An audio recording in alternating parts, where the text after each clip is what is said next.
முண்டாசுப்பட்டி அப்படிங்கிற திரைப்படத்தில் ஃபோட்டோ பிடிச்சா இறந்துருவாங்க அப்படிங்கிற ஒரு தீமை வச்சு நம்ம விஷ்ணு நடித்த திரைப்படம் எல்லார் இடத்துலையும் நல்லபடியாகவே பேசப்பட்டுச்சு. ஸோ அந்த மாதிரி ஒரு கலகலப்பான ஒரு திரைப்படத்தில் தான் திரும்பவும் நம்ம விஷ்ணு நடிக்க போகிறாரு. அதே மாதிரி ஜானர், ஆனால் இந்த தடவை ஃபோட்டோ பிடிக்கிற மிஷின் இல்லை, டைம் மிஷின்.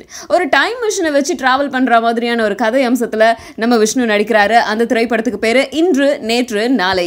இந்த திரைப்படத்தில் விஷ்ணு, மியா ஜார்ஜ், கருணாகரன் இவங்கெல்லாம் நடிக்கிறாங்க. கருணாகரனும் விஷ்ணுவும் வந்து ஃப்ரெண்ட்ஸ். ஸோ இவங்க கையில் ஒரு டைம் மிஷின் கிடைக்குது. அந்த டைம் மிஷினை வச்சு நிறைய காலத்துக்கு, அதாவது முன்னாடி உள்ள காலத்துக்கெல்லாம் போயிட்டு ட்ராவல் பண்ணுறாங்க.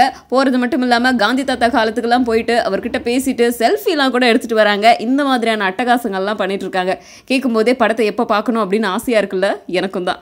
அண்ட் இந்த திரைப்படத்தை ஸ்டுடியோ கிரேன் நிறுவனமும் திருக்குமரன் என்டர்பிரைசஸும் இணைஞ்சு தராங்க. ஹிப்ஹாப் தமிழா ஆதி இசையமைக்கிறாரு. வசந்த் ஒளிப்பதிவு செய்கிறாரு. படத்துடைய படப்பிடிப்புகள் எல்லாமே முடிஞ்சு போச்சு. இப்போ பின்னணி இசை கோர்ப்பு, அதாவது RR நடந்துட்டு இருக்கு. ஒரு 12ஆம் தேதி பாடல் வெளியிடப்படுதாம். படம் எப்போ ரிலீஸ் ஆக போகுது அப்படிங்கிற விஷயத்தெல்லாம் கூடிய சீக்கிரம் சொல்றேன் அப்படின்னு ரவிக்குமார் இயக்குனர் சொல்லியிருக்காரு. சமநிலைமையில நம்மளை வச்சிருக்கிறது வந்து அந்த பிராணாயாமம் ஒண்ணுமே இல்லை. ஒரு 20 நிமிஷம் அவர் சொன்னாரு, எல்லாருமே வந்து யோகா அதெல்லாம் பண்ணணும். அடுத்த டீக்கே வழி